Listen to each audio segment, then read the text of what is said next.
Está no ar mais um CEO TV Podcast, o seu canal de empreendedorismo e negócios, a sua fonte de inspiração no YouTube, no Spotify e no Amazon Music.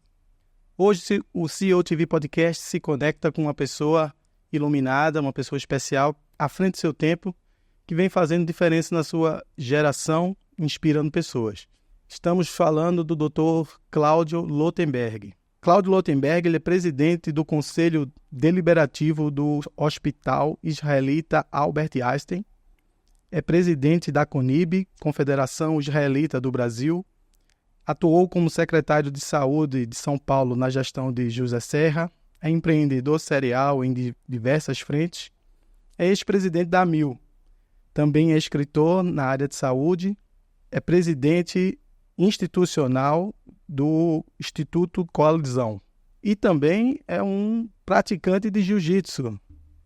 Dr. Cláudio, muito obrigado pela oportunidade, é uma honra estar com você aqui no CEO TV Podcast para que a gente possa trocar aí uma ideia desse bate-papo, inspirar tantas pessoas aí que vão nos escutar. Queria agradecer os nossos apoiadores. Se você está na região da Mário Ferraz e quer comer um excelente frutos do mar, recomendamos você ir ao restaurante Rufinos, do nosso querido amigo Edmur Collins. Rufinos é o melhor restaurante de frutos do mar de São Paulo.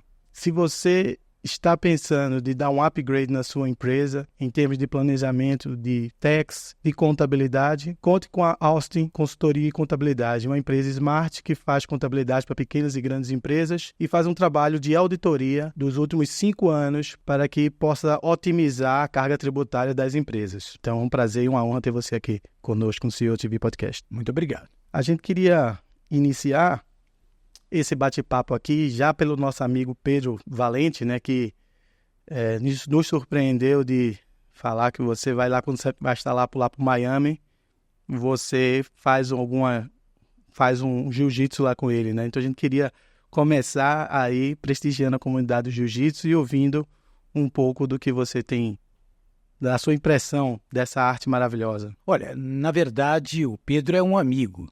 E quando eu estou em Miami, de fato, aí a gente acaba se encontrando. E se encontra na academia dele, que é a vida do Pedro, aliás, é a vida dele e dos seus irmãos. Era a vida do pai, que era um cirurgião plástico, e eu conheci, fui médico, operei o pai do Pedro, criou uma relação. Na verdade, quem pratica jiu-jitsu são meus filhos. Eu, na verdade, é uma brincadeira. É muito mais o prazer de estar com ele. E eu admiro quem faz jiu-jitsu.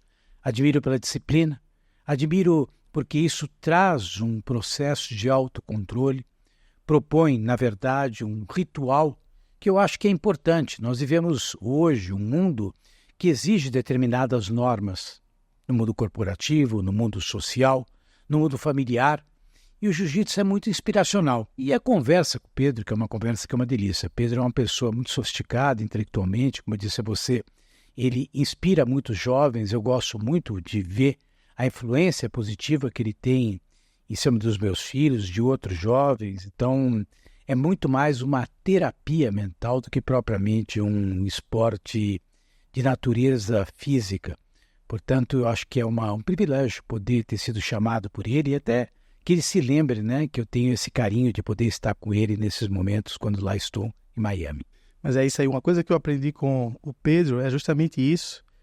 Eu não sou também mais praticante do dia a dia do jiu-jitsu, mas o jiu-jitsu tem dimensões, né? E uma das dimensões do jiu-jitsu é a alimentação saudável, a disciplina e a luta. Então você é um praticante do jiu-jitsu, que você já pratica dimensões do verdadeiro jiu-jitsu. E você falou uma coisa interessante, porque ele tem muito disso, né? Ele, quando está com os meus filhos, ele comenta a respeito sobre alimentação, ele fala sobre as questões do rito da ortodoxia. Então, isso se incute dentro de uma modalidade comportamental. Quem sabe o rito da luta seja de menor importância, porque às vezes você está fazendo a luta quando você está lá, quando você está no tatame. Mas, no fundo, essas outras atribuições são atribuições que fazem parte do cotidiano. E é muito interessante ver os jovens de uma maneira disciplinada, se encaminhando para suas vidas. Normalmente a carreira do médico ela é mais protocolar de pensar no atendimento, no serviço do atendimento objetivo dos pacientes, né? E do trabalho em hospital. Quando é que esse processo na sua vida foi mentalmente se direcionando para o caminho do empreendedorismo e o caminho de formar pessoas também para o empreendedorismo? Veja, acho que em primeiro lugar a gente precisa tentar entender o que é empreender. Empreender é ter uma ideia e transformar ela em realidade. O empreendedor é aquele homem, por exemplo, que constitui uma família, porque isso exige sacrifícios, dedicação. Muitas vezes, abrir mão de determinadas questões de natureza pessoal para assumir mais o plano coletivo. No sentido empresarial, é mais utilizado. O médico ele é treinado para assistência, ele é treinado para cuidar das pessoas, muitas vezes para prevenir doenças, outras vezes para reabilitar os doentes. Mas o fato é que a prática assistencial ela pode ser entendida dentro de uma lógica que também significa empreender. Então, montar uma clínica, fazer ela ter produtividade, criar um novo modelo de negócios, criar uma nova forma assistencial, agilizar atendimento e transformar isso numa realidade. Agora, as pessoas muito mais medem o sentido do empreendedorismo quando ele tem um foco e um resultado de natureza financeira, o que não é a única maneira de você poder enxergar isso. Eu tive a felicidade de participar, primeiro, dentro de uma especialidade médica que me permitiu criar uma linha de atendimento, digamos, mais em escala. Eu percebi o que podia representar a cirurgia de miopia, um ganho para a sociedade, me especializei e aí eu tive a chance de criar um grupo de pessoas que trabalhavam comigo e aí surgiu uma cadeia oftalmológica chamada Lotten Eyes. Ao mesmo tempo, eu tive a chance de desenvolver essas habilidades aí, inicialmente por uma razão comunitária. Eu fui parar no Einstein porque o Einstein é um patrimônio da comunidade judaica brasileira. E eu fui levado para o Einstein, primeiro por isso, era conselheiro antes de ser médico do próprio hospital. Posteriormente, aí sim, enquanto médico, lógico, construí uma carreira. E houve um momento em que o Einstein tinha que, lógico, não só manter aquilo que tinha e se desenvolver. E eu, na verdade, pude participar de uma maneira bastante dedicada a esse momento. Agora, todo médico é empreendedor, basta que ele se descubra como tal. E uma das coisas que eu nunca fiz foi abrir mão do meu papel enquanto médico. Então, por mais que eu tivesse ocupado nas minhas funções administrativas, na minha visão enquanto empreendedor, eu jamais deixei os meus pacientes. Por quê? Porque por ser algo na saúde, eu acho que o vínculo com o paciente é o que me permitia, de fato, ver o que iria agregar valor dentro da visão empreendedora. E o fato de eu ser empreendedor me permitia ser mais eficiente na minha prática assistencial. Então foram virtudes e vicissitudes que foram se somando para que eu pudesse aí talvez lograr algum tipo de sucesso naquilo que eu acabei fazendo nas duas frentes. E nesse equilíbrio, esse projeto que você comentou, o Lotten Eyes, foram diversas clínicas, foram aumentando organicamente, né? E isso demanda também processos, né? Quantas clínicas você chegou a... Eu tive 18 clínicas, tive comigo 300 profissionais que trabalhavam comigo, cerca de 60 médicos.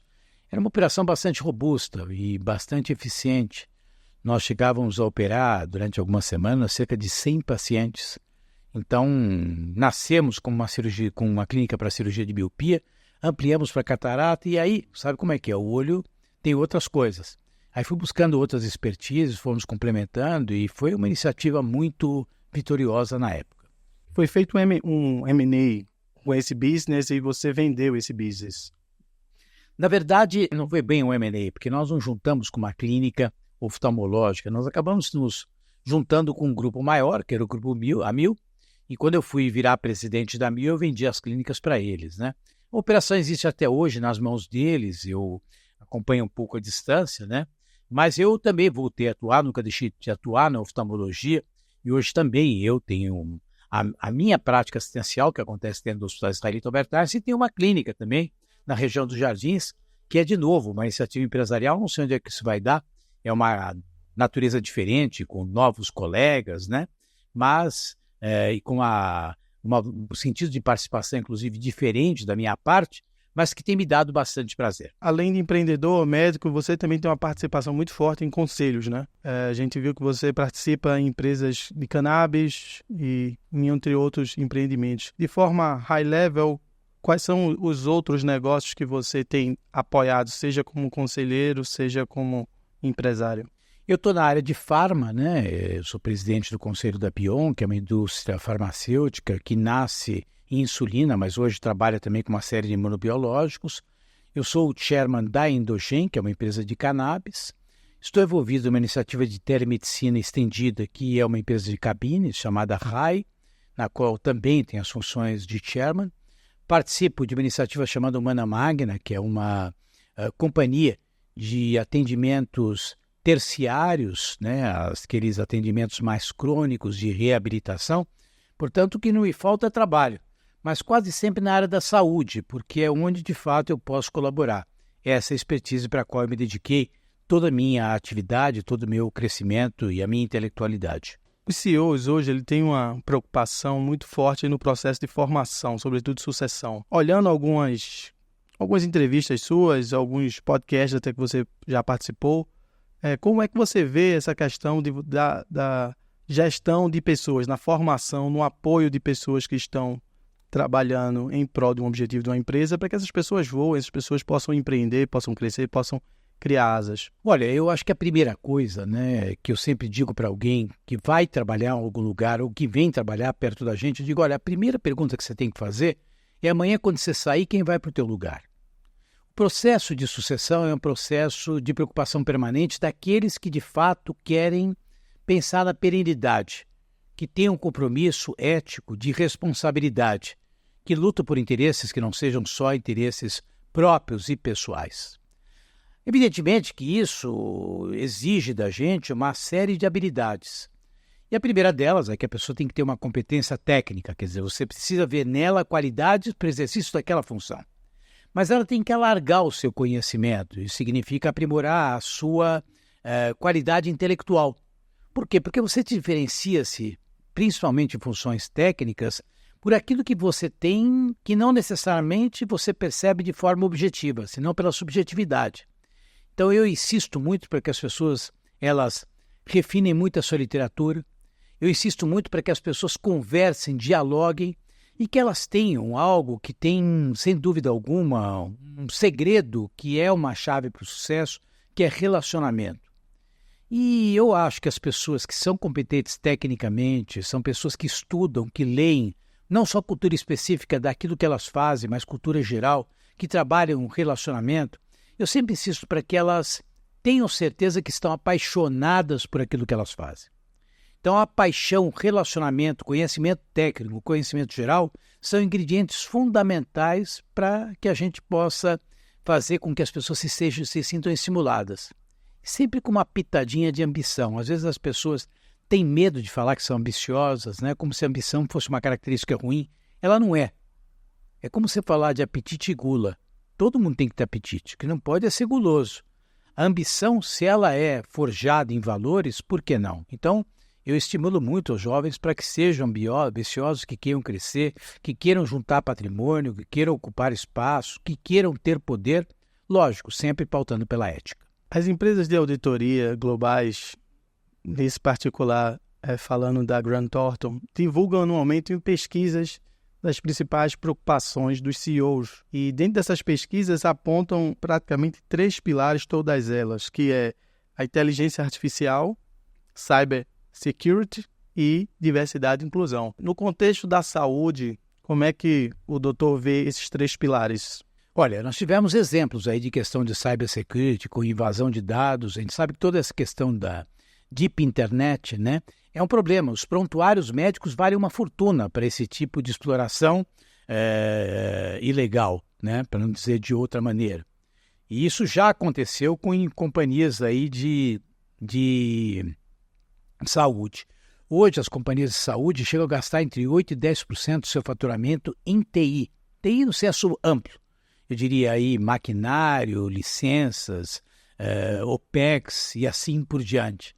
Então, algo que é muito importante, o cybersecurity é algo muito, muito significativo, principalmente por se tratar de prontuário médico. O prontuário médico é sigiloso pela natureza da informação que ali está. Para você ter uma ideia, eu não posso ter acesso a um prontuário médico de um paciente sem que ele me autorize, independentemente das minhas funções enquanto presidente do conselho de um hospital ou mesmo médico. Se eu for seu médico é uma coisa, se eu não for seu médico e entrar no seu prontuário é um problema. Então, cybersecurity é absolutamente vital para o nosso negócio enquanto saúde. A questão da inteligência artificial, lógico, eu acho que ela vira nesse momento uma panaceia, né? Porque ela não encontrou ainda o seu lugar exato.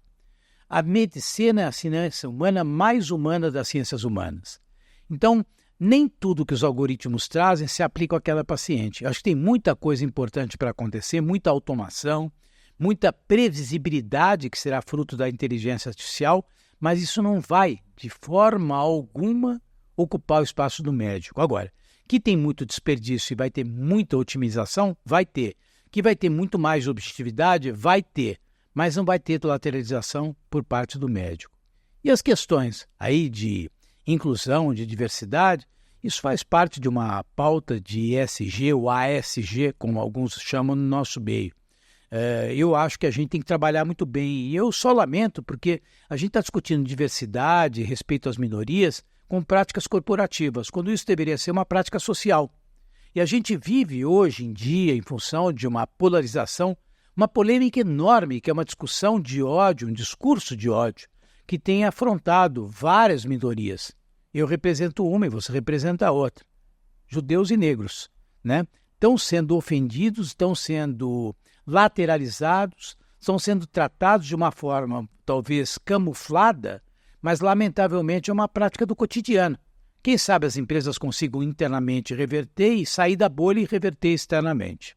Não pode ser o tema diversidade e inclusão ser apenas um tema para LinkedIn e de fazer eventos, né? É o que lamentavelmente tem mais acontecido. Isso que é triste. E esse tem que efetivamente isso mudar. Não é que a pessoa tem uma opção sexual, ou se é negro, ou se tem uma religião, que deve ter um privilégio, além do seu mérito, da sua ética e do seu estudo, né? A meritocracia nunca deixou de existir. Então não pode, eu acho que o mundo caminhar para um momento onde se passe à frente simplesmente por ser mulher, ou por ser negro, ou por ser judeu. Então, eu acho que essa polarização também é horrível. Queria falar um pouco dessa instituição sensacional, fantástica, né, que é um patrimônio brasileiro, que é o Hospital Israelita, né, o Hospital Albert Einstein, né? Ele foi eleito o melhor hospital da América Latina, 28º do mundo, numa pesquisa 2004, muito recente, da revista Newsweek, né? O Einstein ganhou um prêmio de inovação de um evento patenteado pela PwC e pelo Valor Econômico. E a gente queria ouvir um pouco sobre essa instituição tão maravilhosa que é o Einstein. O Einstein nasceu com o desafio, e eu acho com a concepção e a discussão, para ser um centro de excelência. Faz parte do DNA da organização. Isso não basta, porque você tem que permanentemente se desafiar. Se desafiar significa com questionamentos de natureza interna, mas principalmente alguém de fora que te audita. Então, a história da nossa organização passa por processos de certificação. E depois, posteriormente, o que é muito comum em saúde, em processos de acreditação. E, posteriormente, em processos onde a gente busca uma categorização em órgãos externos. Então, tudo aquilo que aparece, a gente estimula muito para que aqueles que fazem parte da comunidade Einstein se inscrevam. Então, quando tem qualquer tipo de pesquisa, de avaliação, nós nos propomos a fazer isso. A gente acredita muito, principalmente no olhar externo. E eu acho que isso criou uma cultura permanente, onde, como digo a você, se eternizou aquilo que os nossos fundadores tinham de uma verdadeira obsessão pela excelência. E o Einstein, em relação ao SUS, como é que é essa relação de atendimento do Einstein em relação ao SUS? O Einstein, dentro do SUS, é maior que o Einstein privado. Porque o Einstein privado é aquele que você conhece, aqueles 750 leitos aproximadamente que nós temos no Morumbi. Mas quando você fala do Hospital do Boi-Mirim, você tem o Einstein. Quando você fala do Hospital Vila Santa Catarina, você tem o Einstein. Quando você fala do ABAP, em Goiânia, agora temos mais um hospital lá, Hugo, em Goiás, temos um hospital na Bahia. Esses 5 hospitais são hospital SUS. O Einstein atende uma população SUS dependente maior do que a população privada. Então, o trabalho que o Einstein faz de excelência para uma população diferenciada que tem acesso, que pode arcar com os custos, é um processo que hoje se dissemina dentro do programa do Sistema Único de Saúde do Brasil. Podia falar de telemedicina, podia falar dos programas de transplante, podia falar dos processos de aprimoramento e gerenciamento, consultorias pelo SUS, projeto de parto adequado. Quer dizer, hoje o Einstein ele está profundamente envolvido com o Sistema Único de Saúde do Brasil. Falando de telemedicina, a telemedicina, dentro das minhas pesquisas, nos Estados Unidos, acho que existe desde 1994, né? Exatamente. No Brasil, a gente ainda não consegue dar passos muito firmes em relação à telemedicina. A telemedicina nasceu em 1994 nos Estados Unidos, 96 no Reino Unido, e até Angola tem telemedicina. Porto Rico, vários locais. O Brasil ficou para trás. Só avançou por conta do período da Covid. E eu acho que também, de novo, não é uma resposta para todos os males. Agora, é interessante, quando você vai para o NHS, que é o berço do sistema SUS, quer dizer, o sistema universalizante da Inglaterra, a primeira consulta não é presencial, ela é por telemedicina. Porque a telemedicina, na verdade, dá um suporte para algo que o paciente quer e quer ter acesso a um médico. Por que ele vai no pronto-socorro? Por que o hospital fica tão cheio? Porque ele sabe que lá ele vai encontrar um médico. Então, se ele tiver em contato com um médico, seja por telemedicina, ele, de certa forma, contempla uma grande parte da expectativa dele. E é bom ressaltar que o NPS em telemedicina costuma ser bastante superior ao NPS dos principais pronto-socorros de São Paulo e do Brasil.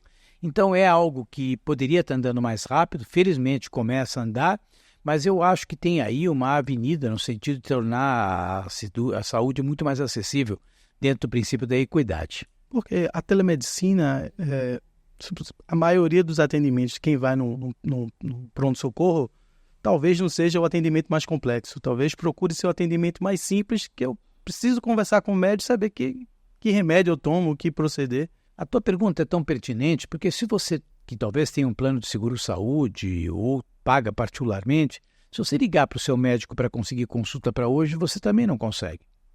Então, no pronto-socorro, você sabe que de um jeito ou de outro você vai ser atendido. Então, essa porta de entrada, ela está aberta, só que ela é muito cara. Por quê? Porque a infraestrutura de um pronto-socorro é cara, a consulta é mais cara, os exames que são feitos em caráter emergencial. A maneira de organizar o processo de assistência não é tão serena, porque você vai lá, você é obrigado muitas vezes a cruzar complexidades diferentes. Então isso encarece e não é bom para o sistema. Algo que precisa ser repensado. A telemedicina pode sim ser uma válvula de escape para esse tipo de necessidade. Eu acho que a janela digital da medicina é o grande salto de avanço que o mundo pode dar na saúde. Por exemplo, eu imagino que seria muito interessante ter um aplicativo como se fosse o Uber dos médicos. Um aplicativo onde a gente pudesse localizar por geolocalização o médico que está mais próximo de você, faz a teleconsulta e você resolveu o problema. Mas, na verdade, você nem precisaria disso. Quer dizer, basta uma linha, vale um WhatsApp, basta um canal digital. O fato de você fazer o georreferenciamento já é para o atendimento presencial. Se nós não mexermos, a gente corre o risco de sermos atendidos por médicos que estejam fora do país. Por quê? Porque essa barreira geográfica, na telemedicina, você tem muita dificuldade para conseguir impor. Mesmo porque as pessoas mais diferenciadas que têm acesso já fazem telemedicina há muito tempo. Quer dizer, a pessoa que tem recursos financeiros manda uma foto, por exemplo, do seu olho, está com uma conjuntivite, e me pergunta. Está com uma dúvida em relação a um colírio, me escreve, manda uma foto. Então, isso já existe para quem tem recursos. Está na hora de a gente começar a fazer para quem não tem recursos e certamente que mais precisa. O que é que falta em termos de políticas públicas de avançar e regulamentar a telemedicina no Brasil? Olha, ela já é regulamentado, o Conselho Federal de Medicina já aprova, né? O que a gente precisa é um estímulo, né? Quebrar o mito. É os médicos estimularem, é uma mecânica de remuneração, porque quando o médico atende pela telemedicina, uma coisa são os serviços credenciados para fazer, mas muitas vezes você quer que o seu médico atenda por telemedicina. Então isso também precisa ser remunerado. E mudar uma cultura, apesar que os jovens preferem a telemedicina do que o próprio atendimento presencial. Acho que isso aqui vai andar e rápido, já está andando. Cláudio, você tem um trabalho comunitário lindíssimo à frente da comunidade judaica, além de uma responsabilidade muito grande, né? E a gente queria que você fizesse um overview das contribuições da comunidade judaica para o Brasil, né? A gente sabe que a USP teve um grande desenvolvimento através da comunidade judaica, o Einstein, culturas, a introdução de sinagogas. Não, o Brasil tem uma grande contribuição da comunidade judaica. Na esquadra de Pedro Álvares Cabral havia vários judeus. Pero Vaz de Caminha é um exemplo. Cristóvão Colombo, quando descobriu a América, também, mesma coisa. Quando você olha, e aí a gente tem trabalhos documentados que mostram muito bem que, no período da Inquisição, os judeus conversos colonizaram o norte, principalmente o nordeste, principalmente do Brasil. As pessoas vieram para cá, e então o Brasil participou dessa colonização, e muitos acham, tá? Anita Novinsky, que escreveu muita coisa sobre isso, 1/3 do sangue nordestino é judaico. Agora, hoje, no setor das indústrias, na área financeira, na medicina, na saúde, evidentemente nas artes, os judeus são presentes em todas essas frentes. Então, a história do Brasil cruza com uma forte contribuição da comunidade judaica. Eu diria que muita gente que mora no Brasil tem sangue judaico e é judeu lá atrás e não sabe disso. Então, esse tipo de participação não é uma coisa restrita a uma ou a outra organização. Tanto que a gente tem observado, né, esse reconhecimento por parte da sociedade. Se você vê a relação, inclusive, entre o Brasil e Israel, não falo de governo, porque o governo passa. O que vale é aquilo que existe de infraestrutura, as relações saudáveis, hoje comerciais, Brasil e Israel, o apoio que o Brasil dá no sentido dos seus cidadãos, comunidade evangélica, quer dizer, todos apoiam o Estado de Israel, e particularmente neste momento em que Israel está sendo agredido por terroristas, né, que não pouparam a vida de absolutamente ninguém. Então isso mostra uma relação que é muito rica, muito virtuosa, e sobre a qual a gente tem que trabalhar, e que eu tenho muito orgulho de trabalhar por ela, defender, e orgulho de ser brasileiro, judeu e ser sionista. Grande parte da minha vida eu tive o nascedouro no Rio de Janeiro, todavia tive uma formação muito intensa no estado de Pernambuco. Lá tem uma sinagoga que se autoproclama que foi a primeira sinagoga do Brasil. Queria saber, e que os judeus que ali estiveram ajudaram no processo de formação de Nova York. É a primeira sinagoga das Américas. E a comunidade que foi para lá, que eram principalmente judeus vindos da Holanda, lembrar da invasão holandesa, depois eles se agruparam e foram para montar a nova Amsterdã, que era Nova York.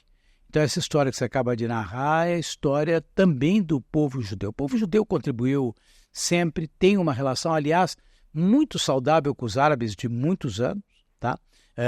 O que tem hoje é, na verdade, eu diria um conflito, né, entre aqueles que apoiam a liberdade, aqueles que apoiam o conhecimento, o bom relacionamento, a democracia, e aqueles que apoiam o regime teocrático, patrocinado pelo Irã e pelas ditaduras, né? E eu acho que fica patente, quer dizer, as opções são muito claras. Eu quero a liberdade, eu quero a democracia, eu quero bom relacionamento, eu quero poder sair nas ruas e poder falar aquilo que eu quero que as mulheres possam andar com a cabeça descoberta. Eu quero que os gays possam viver enquanto gays. Então, quando eu vejo uma passeata, por exemplo, no Brasil, em que os gays estão lá, Palestina livre, from the river to the sea, eu falo para eles que vocês não vão para o Irã. Quero ver como vocês vão ser recebidos lá. Vocês não vão ser recebidos. Vocês vão ser mortos, vão ser presos. Vocês não vão viver lá, porque não são aceitos. Então, eu tenho muito orgulho de tudo isso que eu defendo, tenho muito orgulho de ser da maneira como eu sou, porque eu sou um homem em prol da liberdade, da diversidade, do bom relacionamento, e sou em prol de Israel porque Israel defende isso, ao contrário de guerrilheiros, terroristas e países teocráticos, como é o caso do Irã. É interessante isso que você falou dessa irmandade da comunidade evangélica com a comunidade judaica. Até percebo mais do que a católica. O povo evangélico tem muito amor pelo povo judaico, porque é a nação escolhida por Deus, né? Não há como... O povo católico também. É verdade que os evangélicos são mais manifestos. Talvez tem mais citações. Mais citações, são mais manifestos, são mais presentes nesse momento. Mas o próprio Papa, né? Francisco, a quem eu conheci, estive com ele, é um homem que exalta seu amor, seu relacionamento, sua identidade com Israel, né? É bom de lembrar que tem uma passagem no relacionamento entre judeus e católicos que é uma relação, eu diria, talvez mal contada, né? Porque alguns atribuem aos judeus a morte de Jesus Cristo, que não é fato. Naquela época, a região da Palestina, onde viviam os judeus, aliás, os judeus sempre viveram lá. É bom lembrar que os palestinos eles são descendentes dos filisteus, mas os judeus viviam lá e quem governava aquela região eram os romanos. E o governador era Pilatos. Coube a ele a decisão em relação ao destino de Jesus Cristo. Então não foram os judeus. Eles estavam por lá, mas a decisão foi de Pilatos. Tanto a citação, Pilatos lavou as mãos. Então essa interpretação foi utilizada por alguns maldosamente no sentido de distorcer a história e criar um sentimento que levou ao antissemitismo de natureza religioso, da onde surgiu a própria Inquisição. Então, eu tenho insistido muito nisso, e é muito importante a sua pergunta, que é uma oportunidade para contar a história, né? Porque as pessoas começam a contar partes da história ou fragmentos e não sabem sobre o que eu estou falando, né? E para tudo existe uma explicação. A comunidade judaica é uma comunidade irmã. O Papa Francisco chama os judeus de nossos irmãos mais velhos. E é essa a realidade, porque o cristianismo sai do judaísmo. Isso dá um assunto para um outro podcast, que eu até vou convidar o doutor para conhecer o nosso estúdio, está aqui no Brooklyn, porque é muito interessante essa história de como começou essa divisão na visão do Velho Testamento. Essa é uma coisa muito interessante. Olha, é realmente um assunto para um podcast. É assunto de um podcast. Mas certamente um podcast que seria bastante revelador em termos de informações úteis, né? Muita gente desconhece do que está lá no Antigo Você Testamento. sabe, a informação tem sido muito distorcida. Pessoas com capacidade de presença popular, os populistas, né? Eles usam a sua influência pessoal para criar as suas narrativas. E, lamentavelmente, alguns por ignorância e outros por mau caratismo, para contar da onde interessa para eles. Eu posso te contar a história lá de trás, eu posso contar um fragmento da história, eu posso contar o final da história, um capítulo. Depende da maneira como eu quero apresentar a mesma história. E eu tenho visto muitas distorções, não são só no capítulo em relação aos judeus, mas uma série de coisas, né? E me preocupo, porque as pessoas que são populistas, elas têm hoje uma grande envergadura de natureza política. E, por conta de visões ideológicas, acabam levando a interpretações equivocadas e influenciam negativamente o bom convívio entre os membros de uma sociedade. Eu achei muito interessante essa sua fala que você falou que esse conflito vem dos filisteus, né? E se você for ver, talvez a luta mais emblemática, né? Filisteu e judeu se revela em Davi e Golias. É bem, exatamente. Mas é algo pontual. É algo pontual. Trouxe algumas perguntas aqui de pessoas que nos ajudaram na mentoria da formulação desse roteiro, desse podcast. Vamos falar as perguntas do sócio retirado da PwC, Carlos Iassi. Quais são os cenários potencial em relação ao uso da inteligência artificial para apoio da tomada de decisão clínica? Como o Einstein se posiciona para estes cenários? Olha, tem uma série de possibilidades. Pelo menos, primeiro em questão de medicina diagnóstica, né? Então, uma grande parte dos exames médicos são exames normais. Então, uma leitura, vamos dizer, automatizada, né? Que possa fazer diagnóstico de maneira imediata, sem necessidade da interferência médica, é algo que já está em curso. Agora, isso pode ser associado com outros elementos de um prontuário médico. Então, embora o raio-x seja normal, ou um raio-x que seja anormal no paciente que seja fumante, com mais de 70 anos, quer dizer, quando todas essas informações são utilizadas através de um algoritmo, certamente você ajuda muito o raciocínio médico e você atualiza e agiliza, né? Mesmo que o médico esteja presente. Isso cria previsibilidade. Quando você olha o planejamento de leitos, dependendo do perfil de atendimento de uma população dentro de um pronto-socorro, você pode prever uma epidemia. Ou você pode prever que determinado perfil de paciente tem muita chance de poder reinternar num período de 6 meses. Então, você teria que tomar medidas para atendimento domiciliar antes que ele reinterne, ou um monitoramento mais próximo. Então, tudo isso, no fundo, significa você trabalhar a base de dados, criar uma cultura e fazer que a observação daqueles que gerenciam o processo assistencial estimule para que a gente vá buscar nas prateleiras cada um dos algoritmos e aplica esses algoritmos em processos.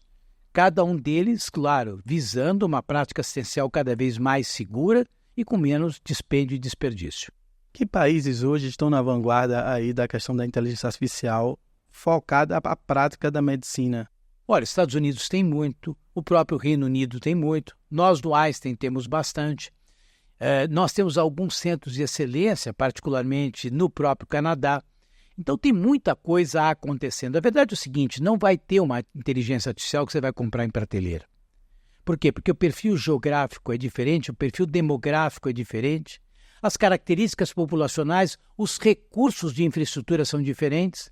Então você vai ter que cruzar todas essas bases de dados e trazer aquilo que é adequado para cada uma das realidades. Outra pergunta aqui do Carlos Yacia é que a saúde latino-americana está sob forte pressão financeira.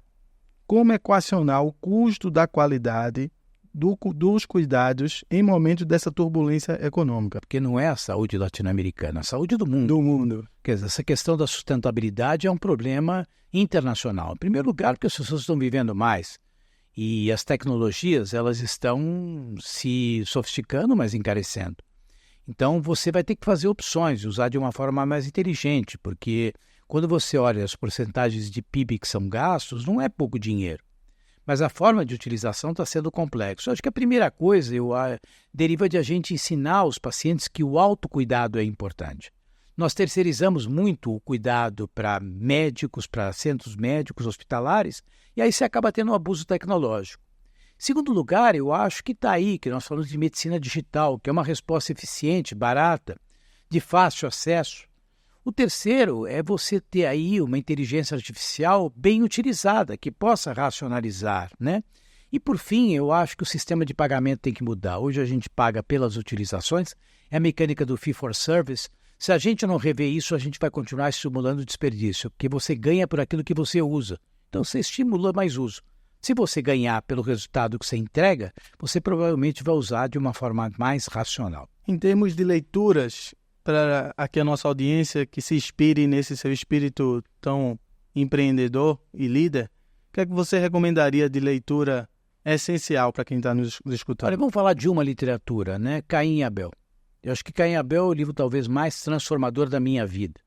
Por quê? Porque foi nesse livro que eu entendi a importância da perseverança. No meu caso, eu me identifiquei que tinha muito da história de um imigrante, minha família era de imigrantes, então eu me sinto uma continuidade de imigrantes. Então, eu recomendo que leia, porque mostra o que é tenacidade, a dedicação e a fidelidade a princípios e valores pode trazer como contribuição para as pessoas que querem vencer. Então, uma recomendação bem importante. Tem livros meus, eu evidentemente não vou ficar aqui dizendo que o meu livro faz uma mudança, mas um dos livros que você talvez iria até comentar é a questão da tecnologia na saúde. É um dos livros que eu falo. Eu acho que a gente tem hoje, vem de encontro com a sua pergunta anterior, né? A tecnologia que abusa da saúde, né? A tecnologia tem que estar à disposição do paciente e não à disposição da indústria. Hoje a gente vê uma escravatura, né? Uma escravidão, eu diria. Muita gente usando tecnologia sem necessidade. Então, eu acho que a tecnologia tem que ser colocada no lugar próprio. E nesse livro eu falo muito sobre isso e eu acho que é uma forma de a gente poder até desmistificar a tecnologia para que ela ocupe realmente a posição de importância que ela tem, que é muita, mas não que permita o abuso. Esse livro a gente está falando da revolução digital da saúde. Exatamente. A gente queria ouvir um pouquinho, tem um assunto que a gente vai entrar e eu vou pegar o gancho do seu livro aqui, de uma curiosidade que eu tenho. O livro seu que eu queria também ressaltar aqui, que é a revolução digital, essa que a gente falou, saúde e cidadania. Se pudesse dar um overview dessa literatura, saúde e cidadania, e tem a outra que eu vou entrar já na pergunta aqui depois, que é a saúde brasileira pode dar certo. Olha, primeiro, a saúde brasileira pode dar certo, e isso no fundo foi escrito numa época que eu tinha deixado a Secretaria da Saúde de São Paulo, porque eu vi tantas coisas que poderiam ser melhoradas que eu falei, pera um pouquinho, isso pode dar certo, se a gente mudar. Se a gente tirar do modelo que é centrado no hospital e trabalhar mais na base ambulatorial, se a gente investir em base, naquela época eu falava de TI, hoje eu investi em base digital. Então a saúde pode dar certo, significa que tem oportunidades de ganho. O envolvimento, o autogerenciamento, quer dizer, tem grandes chances. E saúde e cidadania, o que fala da saúde enquanto direito social. E aí eu desmistifico o papel do público na saúde, quer dizer, cabe ao Estado garantir acesso, cabe ao Estado garantir o tratamento, mas ele não precisa prestar o atendimento.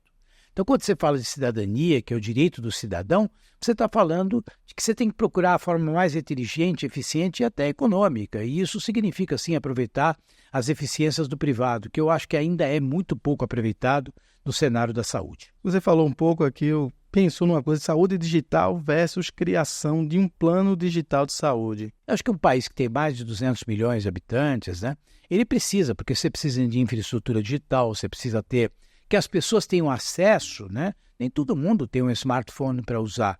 Mesmo pessoas que têm, eventualmente não sabem exatamente como utilizar. Questão de fibras óticas, a questão de comunicabilidade, quer dizer, isso é um plano que tem que ser montado. Em segundo lugar, quer dizer, você tem que saber hierarquizar. Quer dizer, o que você pode fazer? Eu falei para você agora há pouco. Na Inglaterra, a primeira consulta acontece por telemedicina. No Brasil, queriam fazer que a primeira fosse obrigatoriamente presencial. Então, eu acho que a gente precisa normatizar para ter uma estrutura de algo que funcione. Pós-operatórios, precisa estar presente todos eles. Muitas vezes você não precisa tirar ponto no pós-operatório. Precisa ir presente ou uma conversa através da telemedicina funciona. Então, isso tem que estar escrito de alguma forma, né? E para um país tão grande como o nosso, teria uma repercussão muito positiva. Então, eu tenho defendido um plano digital da saúde para o país como um todo.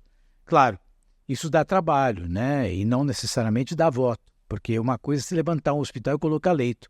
Outra coisa é você criar e aprimorar um processo. Um dá visibilidade, o outro dá eficiência e habilidade. Então, as pessoas em geral gostam de visibilidade, que é o que rende voto. É difícil fazer uma comparação entre Brasil e Estados Unidos, mas eu andei pesquisando algumas coisas e queria ouvir a sua visão, né? Colocando aqui de um lado a Anvisa e colocando de outro lado o FDA. Nos Estados Unidos, hoje, pelas nossas pesquisas, tem aproximadamente 342 milhões de habitantes. No Brasil, 218. Só que na FDA, que é a Federal Drug Administration, que é, para quem está nos escutando, um proporcional à Anvisa, que hoje é a ANVS, né? Ela tem 18 mil funcionários. E aqui na Anvisa, a gente entrou no portal da transparência hoje, lá está falando que a ANVS, a Agência Nacional de Vigilância Sanitária, tem 2.134 funcionários. É uma disparidade muito grande. Eu acho que você tocou num ponto. Primeiro, deixa eu dizer o seguinte, a Anvisa é um órgão regulatório muito bom, tá? Os funcionários que estão lá são muito competentes, só que uma boa parte desses funcionários pode se aposentar da noite para o dia, então tem uma vulnerabilidade muito grande. Fora isso, a própria Anvisa, ela tem, por carência de capital humano, uma dificuldade de dar sequência a uma série de recursos e necessidades de natureza regulatória para os quais você precisa de gente, não tem como automatizar tudo, né? Então, realmente, se você olhar o FDA, ele tem praticamente 10 vezes mais o número de funcionários. Durante o período da pandemia, eles contrataram mais funcionários do que a própria Anvisa tem. Então, se a gente não trouxer e colocar pessoal, fica muito complicado, né? Porque chega um momento que não é pelo número de pessoas que você tem, é por conta da complexidade que processos como esse exigem. Então, está faltando um pouco aí de agilidade, organização e capital humano para a nossa Anvisa, que é muito boa, funcionar ainda melhor e atender, né, a alta demanda que os processos de assistência à saúde hoje exigem. A formação técnica de colocar um profissional na Anvisa é complicada aqui no Brasil? Olha, evidentemente que é, porque você tem que ter conhecimento em pesquisa científica, você tem que ter noções básicas de economia de saúde. Então, são expertises que você tem que preparar, por isso tem que ter necessidade de carreiras de Estado. Aí a gente vê que tem uma crítica muito grande ao Estado grande, né? O Estado inchado, não contrata, aproveita quem está lá. Nessa área precisa de gente. Então, por isso que eu digo que respostas muito lineares, elas não são tão óbvias. As respostas inteligentes são aquelas que analisam peculiaridades. E é o que acontece em relação à necessidade de capital humano da Anvisa. O Brasil ele investe cerca de 9,5% do PIB em saúde, né? Estados Unidos, os últimos dados que a gente buscou, investe 18%. Porém, aqui vendo um estudo que saiu aí em 2023, né? Mostra aqui que os Estados Unidos, apesar de investir 18% do PIB em saúde, ele tem aí grandes problemas aí na sua administração em relação aos países da OCDE. Se você pudesse dar um overview desse contexto. Olha, primeiro é o seguinte, né? Quando a gente compara porcentagem do PIB, sabe qual é o valor do PIB per capita, né? O PIB per capita americano. Não gosto de comparar Estados Unidos com o Brasil, mas é complexo. Vezes, né? Porque o PIB per capita entre Brasil e Estados Unidos é diferente. Acho que o PIB no Brasil, quanto é? $18 mil? Nem isso, né? $9 mil? 10. Estados Unidos é 55, 60. Então, nós estamos falando de valores totalmente diferentes, né? No Brasil, o que nós temos de fato, principalmente na população SUS, é tabelas totalmente defasadas, né? Médicos muito mal remunerados. Eu acho que existe uma alocação muito ruim de recursos, né? Para isso, a economia do Brasil precisaria crescer muito, o Brasil precisaria melhorar a sua parte financeira para ter mais dinheiro para alocar em saúde. Agora, o que acontece é o seguinte, é que o dinheiro não é tudo. Essa é a resposta daquilo que você me falou. Porque, veja, um país que coloca muito dinheiro, mas que desperdiça, como o caso dos Estados Unidos. Aquilo que eles chamam de overuse. Um país coloca muito dinheiro e tem muita inconformidade, muito erro em saúde, muita judicialização. Então, você vê que num local onde existe uma visão da saúde extremamente mercantilista, você não tem melhores resultados em termos de expectativa de vida. Num mundo onde você tem a saúde enquanto muito mais um direito social, embora também tenha gente que ganha dinheiro com saúde, você tem a saúde como uma mecânica de proteção social. O Brasil tem que conhecer e encontrar a sua receita, né? Ele quer dar saúde nos moldes da saúde europeia, mas não tem recursos para pagar aquilo que a Europa em geral gasta, que é cerca de 10% a 11% do seu PIB, de novo, um PIB per capita muito mais alto quando comparado com o Brasil. Você teve uma contribuição muito grande, conforme nossas pesquisas, no início da faculdade do Einstein, né? Que hoje é um patrimônio também, isso aí. Se você pudesse também nos revelar alguma coisa aí. A faculdade do Einstein foi algo que, primeiro, né, já foi mencionado quando o Einstein foi fundado. Na inauguração do Einstein já se falava isso. No meu momento, o que eu achei? Tá? Uma base robusta de ensino, profissionais qualificados, uma necessidade de um perfil profissional que o Einstein precisava e que o Brasil, de fato, precisa como uma organização de excelência, não ia fazer isso. Foi um sonho que a gente conseguiu materializar, não foi fácil, existiu uma resistência, porque você ouve aí que o pessoal não quer que abra mais faculdade de medicina, mas será que uma boa faculdade de medicina não tem espaço? E foi o que nós conseguimos fazer. Hoje o Einstein é muito bem avaliado como uma instituição de ensino, a faculdade é muito disputada, ela tem um critério de seleção que é muito peculiar e nós estamos muito orgulhosos, inclusive já começam a aparecer profissionais que estão sendo absorvidos para trabalhar no próprio Einstein.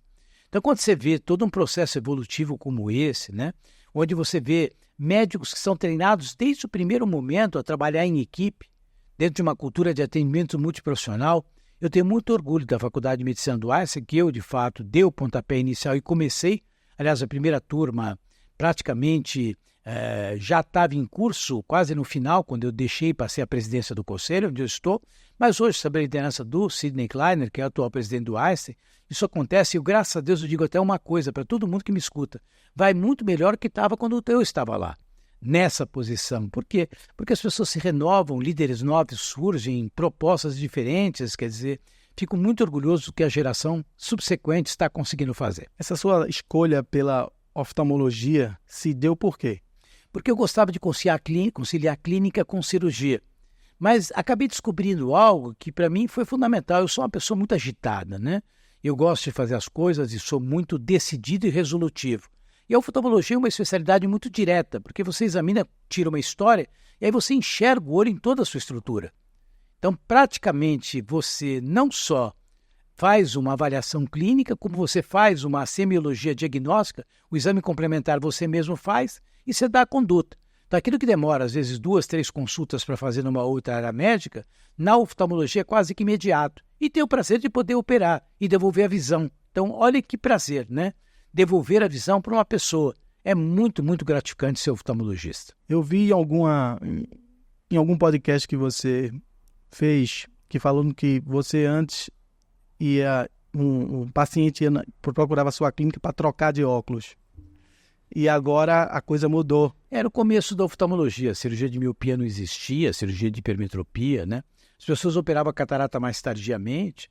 Hoje as pessoas procuram a gente realmente para se livrar dos óculos e muitas vezes até mais velhas antecipam uma catarata numa fase inicial para poder também fazer cirurgias que hoje têm uma natureza não só de trazer a visão de volta, quer dizer, eles querem com uma expectativa de não usar óculos. Então, A tecnologia permitiu isso, né? O aumento da expectativa de vida trouxe novas perspectivas, ambições e expectativas por parte dos pacientes. Então, a gente se defronta com um cenário muito diferente daquele quando eu comecei a exercer oftalmologia. Onde é que está a vanguarda da oftalmologia no mundo? Olha, ainda é nos Estados Unidos. Um dos centros de referência é o Bascom Palmer, né? Que é a organização número 1 em termos de referência dos Best Hospitals, da Newsweek que você citou, é esse centro que fica na Flórida, mais precisamente em Miami. Em Miami, que interessante isso aí. E em termos de produção de tecnologia, de laser para a oftalmologia, onde está essa... Estados Unidos tem muita coisa, Israel tem muita coisa, mas também tem na Europa, tá? Então você tem as grandes companhias, uma delas é a Alcon, que hoje está nos Estados Unidos, está na Europa. Então eu diria que todo esse processo é um processo de natureza universal. A vanguarda da tecnologia na oftalmologia se passa pelo laser? Que a gente escuta que a Coreia está muito avançada. O laser tem as suas aplicabilidades. Você usa o laser em doenças da retina, você usa o laser em doenças do glaucoma, da córnea. Você usa o laser para operar cirurgia de miopia, hipermetropia. Tem laser para catarata, mas não é usado de uso corrente. Então, o laser é uma aplicabilidade, mas o nome laser chama atenção. Então, às vezes as pessoas gostam até de vender a tecnologia laser de uma forma talvez não necessariamente dentro do peso que ela representa, porque ela chama a atenção para algo de vanguarda, mas não necessariamente é alguma coisa de vanguarda. Laser em retina, por exemplo, tem há mais de 30 anos e continua sendo uma coisa importante. Chegando na parte final aqui do nosso podcast, a gente sempre pergunta para os nossos convidados aqui, se você achasse a lâmpada mágica do Aladim e pudesse fazer 3 desejos, quais seriam? Primeiro, um Brasil mais justo. Segundo, menos beligerância e polarização, mais convergência, sem discurso de ódio, entendimento, paz verdadeira, aceitação do diverso. Terceiro, eu diria saúde. Porque sem saúde a gente não tem nada. E eu acho que a saúde, quando ela está associada ao binômio educação, isso no fundo é que traz uma sociedade mais igual. Então, quando eu falei de justiça, eu seria enfático: saúde e educação. Considerações finais para a nossa audiência? Qual a palavra que você daria aqui para quem está nos escutando? Eu falei sobre os sonhos e talvez eu queira aqui resgatar algo que sempre foi muito importante na minha maneira de enxergar as oportunidades que surgiram na minha frente. Os índios poderiam escolher os seus chefes de acordo com a sua força, mas não o fazem. Poderiam, então, talvez escolher a idade como atributo para a escolha dessas suas lideranças, mas também não utilizam esse critério. Eles utilizam como critério para a escolha das suas lideranças a capacidade que as pessoas têm de sonhar. Então, eu diria para as pessoas que estão nos assistindo, não fujam dos seus sonhos. Sonhem, tenham paixão, se invistam da melhor boa índole, da melhor boa vontade. Porque o skill técnico, o capital, tudo isso está acessível de alguma forma. Mas essas questões são questões de natureza intrínseca. E se você não estiver motivado para isso, lamentavelmente você não decola. Sonhar grande, apaixonar-se e acreditar. Força que a gente chega lá. Muito bem. Para quem não conhece aí também, ele falou de sonhos. Quem puder ver uma história muito bonita na Bíblia, que é a história de José, que é conhecida como a história do sonhador. Está lá no Velho Testamento. Quem puder... José é o seu sonho, tá certo, é isso mesmo. Bem lembrado. Então, nós agradecemos a presença iluminada aqui no nosso podcast do Dr. Cláudio. Nos deu uma aula aqui de muitas coisas e tem assuntos aí que a gente poderia estender bastante aqui, sobretudo nessa questão de Israel, que pode ser objeto de uma nova conversa mais eclesiástica com o Dr. Cláudio. Então a gente agradece muito a sua presença, a sua simpatia, a sua simplicidade aqui conosco nessa recepção aqui do nosso podcast. E o nosso podcast está de portas abertas para você, um canal de comunicação sempre que você desejar. Eu que agradeço ao seu carinho, a sua educação, a sua atenção ao detalhe, a sua audiência. E, evidentemente, a oportunidade de falar de coisas importantes, falar de saúde, falar de desafios para uma sociedade mais igual, falar sobre a questão envolvendo a luta do povo judeu pela sua sobrevivência, o direito à legítima defesa de um Estado, fala contra o discurso de ódio. Quando a gente tem um canal que permite isso, a gente está num canal de verdade que quer falar com a sociedade. Muito obrigado pelo seu convite. Nós que agradecemos e terminamos mais uma vez, mais um episódio com tudo que Cláudio falou aqui com a gente, que vai se materializar nessas 3 palavrinhas que a gente sempre termina o nosso podcast. Saúde, força e fé. Resistência, saúde para o dia a dia e fé para um mundo melhor. Muito obrigado, doutor Cláudio. Obrigado.